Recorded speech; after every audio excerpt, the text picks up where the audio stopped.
దేశం మొత్తం ఆసక్తికరంగా ఎదురు చూస్తున్న బీహార్ అసెంబ్లీ ఎన్నికల షెడ్యూల్ విడుదలైంది. గతానికి భిన్నంగా ఈసారి 2 విడతల్లోనే ఎన్నికలు నిర్వహిస్తోంది ఎలక్షన్ కమిషన్.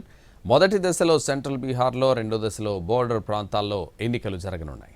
నవంబర్ 6, 11 తేదీల్లో బీహార్ అసెంబ్లీ ఎన్నికలు జరగబోతున్నాయి. దీపావళి తర్వాత బీహార్లో అత్యంత గ్రాండ్గా జరుపుకునే పండుగ ఛట్. అది అక్టోబర్ 25 నుంచి 28 వరకు జరుగుతుంది. ఛట్ పూజ కంప్లీట్ కాగానే ఎన్నికలు నిర్వహించాలని బీహార్కు చెందిన పార్టీలు విజ్ఞప్తి చేశాయి. ఎలక్షన్ కమిషన్ కూడా అందుకు అనుగుణంగానే నిర్ణయం తీసుకుంది. ఆ మేరకు అసెంబ్లీ ఎన్నికల షెడ్యూల్ విడుదల చేసింది. మొదటి దశ పోలింగ్ నవంబర్ 6న జరగనుంది. అందుకోసం ఈ నెల 10 నుంచే నామినేషన్ల స్వీకరణ మొదలవుతుంది. ఈ నెల 17 వరకు నామినేషన్లకు ఆఖరు రోజు. రెండో దశ ఎన్నికల పోలింగ్ నవంబర్ 11న జరుగుతుంది. ఈ నెల 13 నుంచే నామినేషన్లు మొదలవుతాయి. మొదటి దశలో 121, రెండవ దశలో 122 అసెంబ్లీ నియోజకవర్గాల్లో పోలింగ్ నిర్వహించనుంది ఎలక్షన్ కమిషన్. మొదటి దశలో పోలింగ్ జరగనున్న 121 నియోజకవర్గాలు సెంట్రల్ బీహార్లో ఉన్నాయి. ఇవన్నీ వరద ప్రభావిత ప్రాంతాలు, రూరల్ ఏరియాలు. ఇక రెండో దశలో పోలింగ్ జరగనున్న 122 నియోజకవర్గాలు బోర్డర్ రీజియన్స్ లో ఉన్నాయి. నవంబర్ 14న ఓట్ల లెక్కింపు జరుగుతుంది. బీహార్లో మొత్తం 243 అసెంబ్లీ స్థానాలున్నాయి. వీటిలో 2 ఎస్టీ, 38 ఎస్సీలకు రిజర్వ్ అయ్యాయి. రాష్ట్రంలో దాదాపు 7,43,00,000 మంది ఓటర్లున్నారు. వీరిలో 3.5 కోట్ల మంది మహిళలు, 3.92 కోట్ల మంది పురుషులు.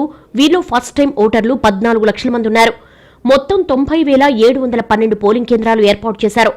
బీహార్ అసెంబ్లీ ఎన్నికల్లో కొత్తగా 17 సంస్కరణలను అమలు చేయనుంది ఎన్నికల సంఘం. అందులో మొదటిది 1,200 మంది ఓటర్లకు ఒక పోలింగ్ బూత్ ఏర్పాటు చేస్తారు. దీనివల్ల బీహార్లో పోలింగ్ బూత్ల సంఖ్య 90,712కు పెరుగుతుంది. ఈవీఎంలలో అభ్యర్థుల కలర్ ఫోటో ఏర్పాటు చేస్తారు. పోలింగ్ బూత్ అధికారులకు ఐడీ కార్డులు జారీ చేయనున్నారు. ఓటర్లు ఖచ్చితంగా మొబైల్ ఫోన్లను పోలింగ్ బూత్ బయటే డిపాజిట్ చేయాల్సి ఉంటుంది. అన్ని పోలింగ్ బూత్స్ నుంచి వెబ్ కాస్టింగ్ జరుగుతుంది. దీని ద్వారా ఎన్నికల ప్రక్రియ మరింత పారదర్శకమవుతుందని ఎన్నికల సంఘం భావిస్తోంది.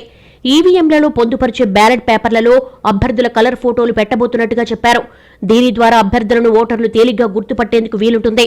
సీరియల్ నంబర్ కూడా పెద్దగా కనిపించేలా ఏర్పాట్లు చేస్తున్నామన్నారు సీఈసీ జ్ఞానేష్ కుమార్. తొలిసారిగా 700 మంది బూత్ లెవెల్ ఏజెంట్లకు శిక్షణ ఇచ్చింది. ప్రస్తుత బీహార్ అసెంబ్లీ గడువు నవంబర్ 22తో ముగుస్తుంది.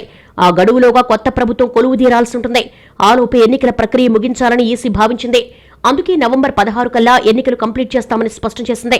మరోవైపు 1-2 దశల్లోనే ఎన్నికలు పూర్తి చేయాలని పార్టీల నుంచి అభ్యర్థనలు వచ్చాయి. ఈ మేరకు 2 దశల్లోనే ఎన్నికలు పూర్తి చేయాలని నిర్ణయించింది ఎలక్షన్ కమిషన్. 2020లో 3 విడతల్లో పోలింగ్ జరిగింది. అంతకుముందు అంటే 2015లో 5 విడతల్లో పోలింగ్ జరిగింది.